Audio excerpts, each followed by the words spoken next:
So earlier last week we celebrated Shavuot. Now Shavuot is interesting because it's really the holiday for Messianics. Because Shavuot was really a holiday for a temple sacrifice.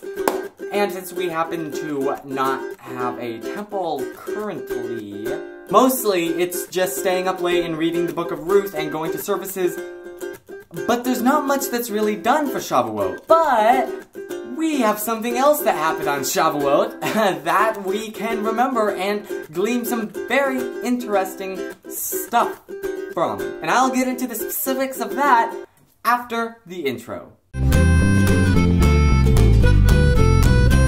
So let's talk about the Ruach. The Talmud mentions that no one has heard the Ruach speak since the time of Malachi. So you have to remember that the common folk were kind of Pharisees. Now a lot of Christianity makes Pharisees out into the bad guys, but if you study historically, they were not the bad guys. That's the Sadducees, but I'm not going to be talking about that. So when Yeshua mentioned that he will give the Ruach back to the disciples, they may have thought to the heart in Ezekiel where it said that the Ruach will come back at the start of the Messianic age, which would explain their response to that. So first of all, why was the Ruach given on Shavuot? It might have been because Shavuot was one of the big 3 holidays where every Jew was to appear at the temple. And I know what you're thinking, it's technically every Israelite, but humor me. And that means that practically every Jew saw the Ruach come down. And then once they left, they would have gone back to their own land and told everybody about that incredible event.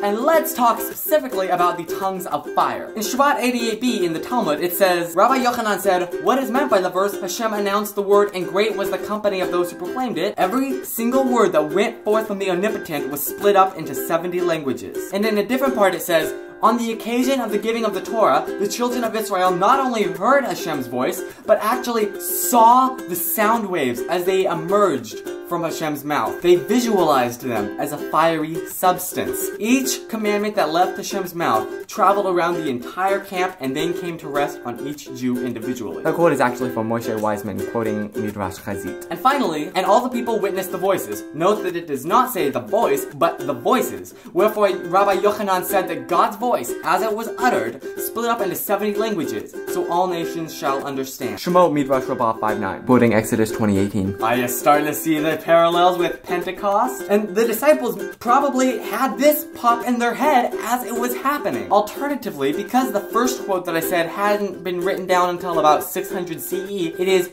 possible that that was influenced by the Christian neighbors of the rabbis. I'm just saying it's possible. Not that it happened, but it is possible. So that sheds a whole nother light on the whole tongues of fire going around and then coming to rest on each of the disciples, and them being able to speak in tongues to other people in their own native languages. This is a rabbinic idea, and it is definitely no coincidence that this happened on the anniversary of the giving of the Torah, when all of this happened the first time. Whoa!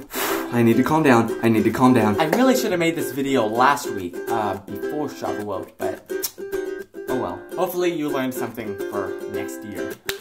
And I'm simply gonna leave you with the thought that you should probably check back next week because I will be discussing, and so it should be a whopper. No one in my family's here, so guess what I'm gonna do? That's right. First time I've ever done that in my life. Wasn't worth it. I'm just not gonna ever tell anybody in my family now. Yeah. Wow, that was actually kind of creepy. Oh, the milk around the edge. It went bad, and that's all I'm tasting now. Oh my gosh. Oh my gosh. I think we might need to go throw this milk away, because that's pretty bad. Okay, well, I know what I'm gonna do now. I will not be using this milk in my demonstration for next week. If I actually use a prop, I don't know if I will. I'm gonna go throw this away. Toodaloo now.